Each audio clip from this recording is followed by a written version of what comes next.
سورۃ المؤمنون کی ابتدائی آیات۔ الحمدللہ وکفی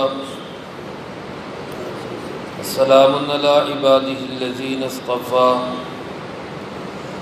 خصوصا علی سید الرسل وخاتم الانبیاء وعلى آلہ واصحابہ الاتقیاء اما بعد فاعوذ باللہ من الشیطان الرجیم بسم اللہ الرحمن الرحیم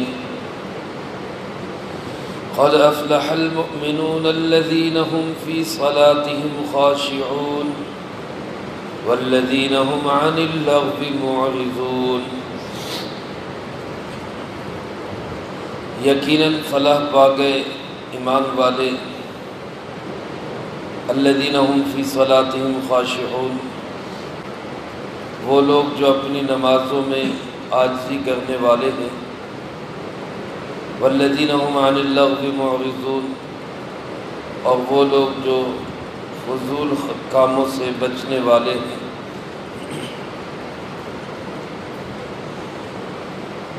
سورۃ مبارکہ کا تعارف اور فلاح کا معنی کل کے درس میں عرض کر چکا ہوں۔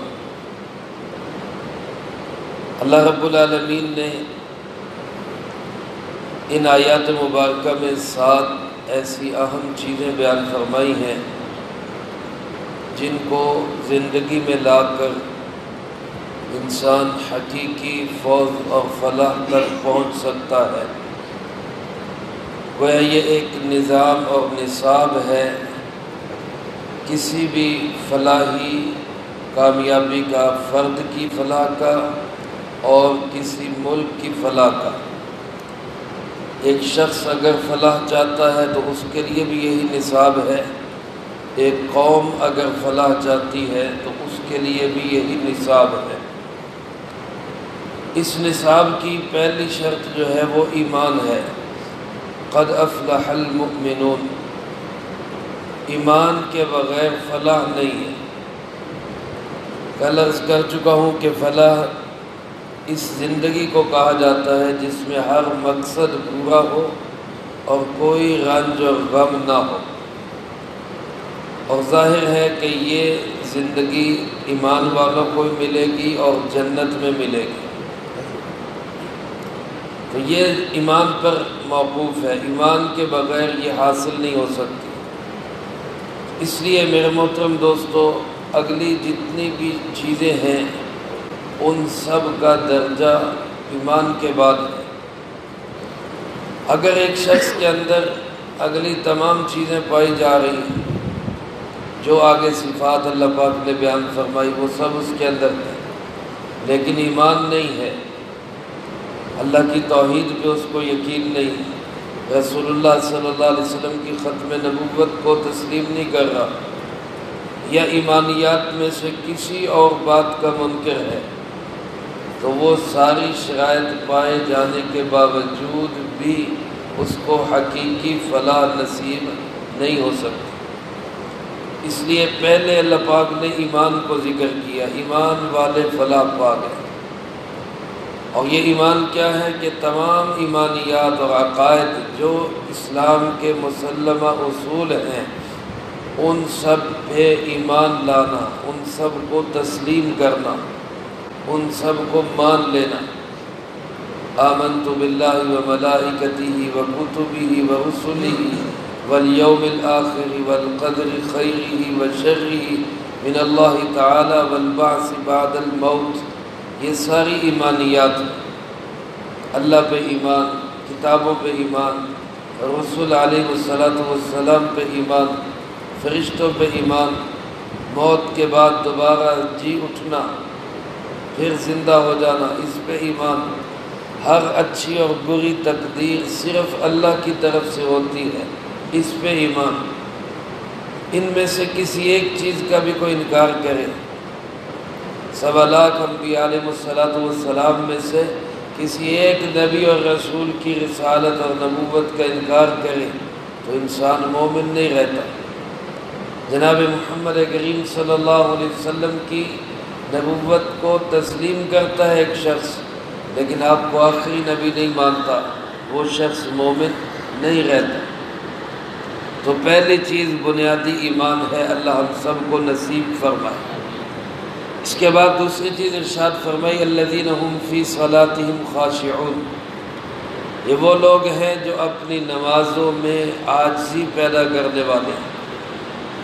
خاشعون کا لفظ خشوع سے ہے، اور خشوع کہتے ہیں کہ اللہ کے سوا دل کے اندر کوئی نہ ہو، نماز کی حالت میں اللہ رب العزت کی طرف ہی دھیان ہو، اللہ کے سوا کسی کی طرف دھیان نہ جائے، یہ نماز کا خشوع ہے۔ اور رسول اللہ صلی اللہ علیہ وسلم نے ایک حدیث مبارک میں ارشاد فرمایا کہ میری امت سے سب سے پہلے جو چیز اٹھائی جائے گی وہ خشوع ہوگا، خشوع سب سے پہلے اٹھا لیا جائے گا۔ فرمایا تو دیکھے گا بھری مسجد کے اندر ایک بھی شخص خشوع والا نہیں ملے گا، ایک بھی شخص۔ اور مفسرین کرام رحمہم اللہ نے خشوع کی وضاحت کرتے ہوئے فرمایا کہ رسول اللہ صلی اللہ علیہ وسلم کی احادیث کی روشنی میں آپ نے دیکھا ایک شخص کو کہ وہ نماز کے دوران اپنی داڑھی سے کھیل رہا ہے، نماز بھی پڑھ رہا ہے اور داڑھی کو بھی چھیڑ رہا ہے۔ آپ صلی اللہ علیہ وسلم نے ارشاد فرمایا لو كانت الخشوع في قلبه لخشعت الجوارح او كما قال علیہ الصلوۃ والسلام، اگر اس کے دل میں خشوع ہوتا تو اس کے اعضاء بھی پرسکون ہوتے، اس کے جسمانی اعضاء بھی پرسکون ہوتے۔ یہ جو نماز کی حالت میں اعضاء پرسکون نہیں ہے، کبھی خارش کر رہا ہے، کبھی کپڑوں سے کھیل رہا ہے، کبھی ٹوپی سے ہی کر رہا ہے، اور کبھی داڑھی کو چھیڑ رہا ہے، کبھی ہاتھ کہیں چل رہا ہے، کبھی کہیں، اس کا مطلب یہ ہے کہ دل کا دھیان اللہ کی طرف نہیں۔ انسان آج دنیا میں کسی بڑے افسر کے سامنے کھڑا ہو تو اس کے اعضاء و جوارح میں سکون آ جاتا ہے، بلا وجہ ہاتھ کو حرکت نہیں دیتا کہ افسر دیکھ رہا ہے، لیکن افسر تو بہت چھوٹا ہے، رب العالمین تو سب سے بڑا ہے۔ جب یہ دل میں تصور ہو کہ میں اللہ کے سامنے کھڑا ہوں تو پھر ہاتھ کی غیر ضروری حرکت بھی رک جانی چاہیے۔ تو دل میں خشوع ہو تو اعضاء میں بھی خشوع آ جاتا ہے۔ اسی طرح ایک حدیث مبارک میں آپ نے ارشاد فرمایا کہ نظر کی حفاظت نماز کے دوران، نگاہ ادھر ادھر نہ جائے۔ حضرت علی کرم اللہ وجہ ارشاد فرماتے ہیں کہ خشوع کا مطلب یہ ہے کہ وہ نماز کے دوران اپنی آنکھ کے کناروں سے بھی دائیں بائیں نہیں دیکھتے، دوران نماز آنکھ گوشہ چشم سے بھی ادھر ادھر نہیں دیکھتے، بلکہ ان کی نگاہ نماز کے اندر قیام کی حالت میں سجدے کی جگہ پہ ہوتی ہے، رکوع کی حالت میں اپنے پاؤں پہ ہوتی ہے، سجدے کی حالت میں اپنی ناک کے نوک پہ ہوتی ہے، اور اتحیات کی حالت میں اپنی جھولی کے اندر ہوتی ہے۔ حضرت علی کرم اللہ وجہ نے ارشاد فرمایا کہ وہ نماز کے دوران اپنی نظر سے گوشہ چشم سے ادھر ادھر نہیں دیکھتے، یہ لوگ ہیں خشوع کرنے والے۔ اور ایک بزرگ فرماتے ہیں کہ رسول اللہ صلی اللہ علیہ وسلم کی حدیث کی روشنی سے یہ معلوم ہوتا ہے کہ خشوع کرنے والا وہ ہے کہ جو نماز کے دوران اپنے ہاتھ اور اپنی آنکھ کو غیر ضروری استعمال میں نہیں لاتا، نماز کے دوران ان دونوں اعضاء کو محفوظ رکھتا ہے، یہ خشوع کرنے والا۔ آپ علیہ الصلوۃ والسلام کی ان حدیث کی روشنی میں بعض مفسرین کرام رحمہم اللہ تو یہ فرماتے ہیں کہ خشوع کے بغیر نماز ہوتی نہیں، خشوع فرض ہے نماز۔ حضرت حکیم الامت مولانا اشرف علی تھانوی رحمۃ اللہ علیہ فرماتے نماز کے صحیح ہونے کے لیے اگرچہ خشوع فرض نہیں ہے، خشوع کے بغیر بھی کوئی پڑھے گا تو یہی کہا جائے گا فرض ادا ہو گیا، لیکن نماز کی قبولیت کے لیے خشوع ضرور فرض ہے۔ نماز قبول تب ہوگی جب خشوع ہوگا۔ الذین هم فی صلاتہم خاشعون، یہ پہلی علامت ہے فوز اور فلاح۔ میرے محترم دوستو، اگر نماز میں خشوع نہ ہو تو فلاح نہیں مل سکتی، اور اگر نماز ہی نہ ہو تو فلاح کہاں سے ملے گی؟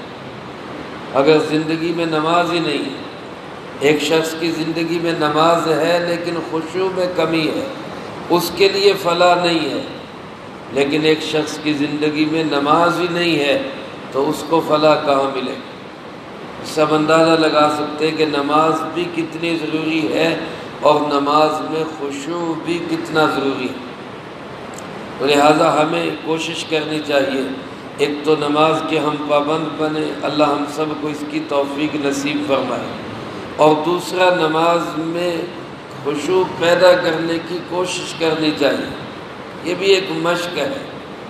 اب جائزہ لیں اپنی نماز کا کہ آج میری نماز میرے حساب سے کتنے % قابل قبول ہے، کہاں تک میرا دھیان اللہ ہی کی طرف رہا، کہاں میرا دھیان وہ بہک گیا، ادھر ادھر چلا گیا۔ نماز کے اندر کھڑے ہو، ساری چیزیں یاد آ رہی، باہر کی ساری چیزیں نماز میں یاد آتی۔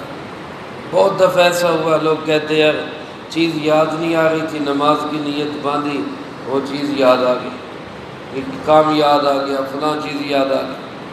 تو اس لیے میرے محترم دوستو، ہمیں اپنی نمازوں کے اندر خشوع پیدا کرنے کی ضرورت ہے، اور اس کے لیے کم سے کم ہم اپنی نگاہ کو محفوظ کر لیں کہ دائیں بائیں نہ دیکھیں، گوشہ چشم سے بھی دائیں بائیں نہ دیکھیں، بلکہ جیسے حضرت مجدد الفسانی رحمۃ اللہ علیہ نے لکھا، نماز کے میں نگاہ کہاں کہاں ہونی چاہیے، قیام میں کہاں ہو، رکوع میں کہاں ہو، سجود میں کہاں ہو، اور حالت قعود میں کہاں ہو، ہمیں نگاہ وہیں پہ رکھنی چاہیے۔ اللہ ہم سب کو اس کی توفیق نصیب فرمائے۔ تیسری صفت جو ارشاد فرمائی وہ فرمائے والذین هم عن اللغو معرضون، یہ وہ لوگ ہیں فلاح اور فوز پانے والے جو لغو کاموں سے بچتے ہیں، اعراض کرتے ہیں، اپنے آپ کو اس سے بچا کے رکھتے ہیں۔ لغو میرے بھائیوں ہر وہ کام ہے جس کا دینی یا دنیاوی کوئی فائدہ نہ ہو۔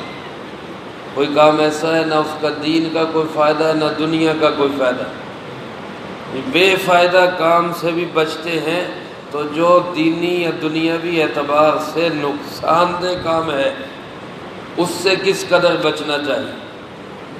حدیث پاک میں، اور وہ حدیث مبارک ایسی ہے جس کو امام ابو داؤد رحمۃ اللہ علیہ فرماتے ہیں، جو محدث ہے، جن کی حدیث کی کتاب صحیح احادیث کی کتابوں میں شامل ہے، صحاح ستہ میں شامل ہے۔ امام ابو داؤد رحمۃ اللہ علیہ فرماتے 1,00,000 حدیثوں کا نچوڑ ہے، 1,00,000 حدیثوں کا خلاصہ ہے۔ من حسن اسلام المرء ترکہ ما لا یعنیہ، مسلمان کے ایمان کی خوبی یہ ہے کہ فضول کاموں کو چھوڑ دے۔ مسلمان کے اسلام کی خوبی یہ ہے کہ فضول کاموں کو چھوڑ دے۔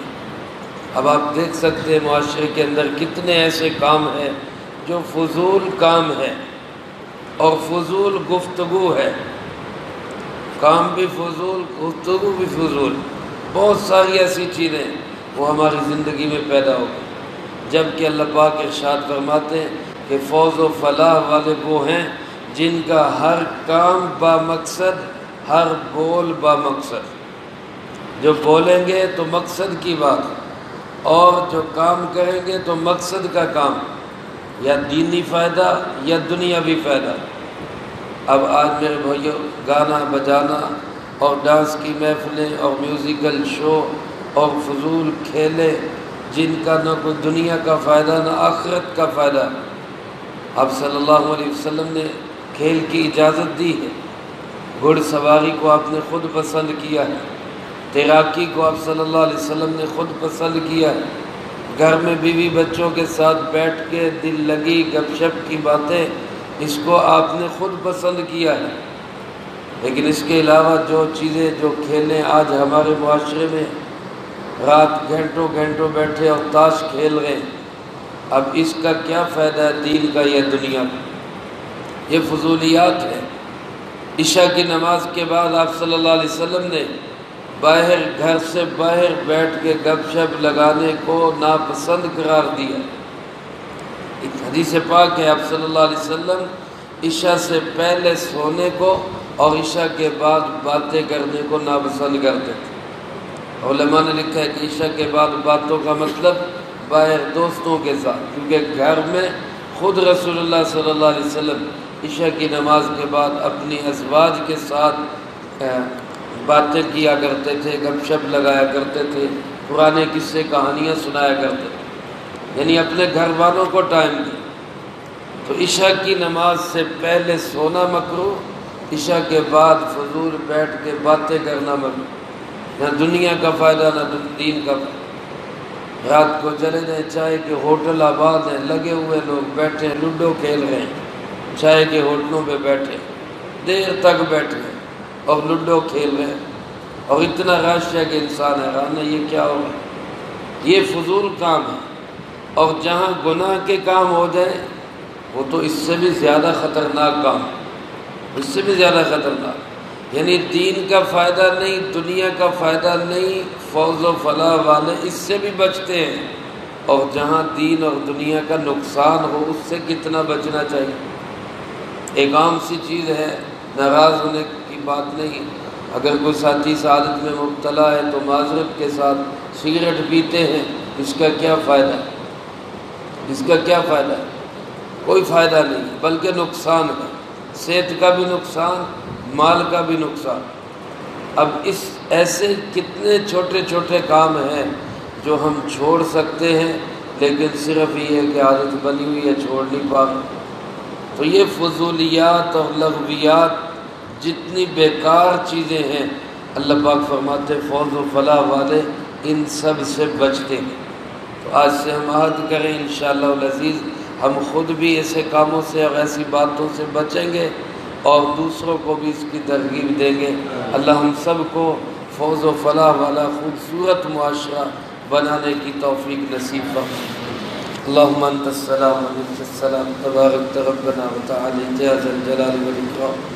اللہم انا علی ذکرک و شکرک و حسن عبادتک، اللہم احسن عاقبتنا فی الامور کلها واجرنا من خزي الدنيا وعذاب الآخرة، اللهم باقية كواقية الوليد، اللهم استر عوراتنا وآمن روعاتنا، اللهم إنا نجعلك في نحورهم ونعوذ بك من شرورهم، اللهم اكفنا بحلالك عن حرامك وأغننا بفضلك عمن سواك، اللهم اكفنا كل مهم من حيث شئت ومن أين شئت، ربنا تقبل منا إنك أنت السميع العليم وتب علينا إنك أنت التواب الرحيم، صلى الله على النبي الكريم وعلى آله وأصحابه أجمعين برحمتك يا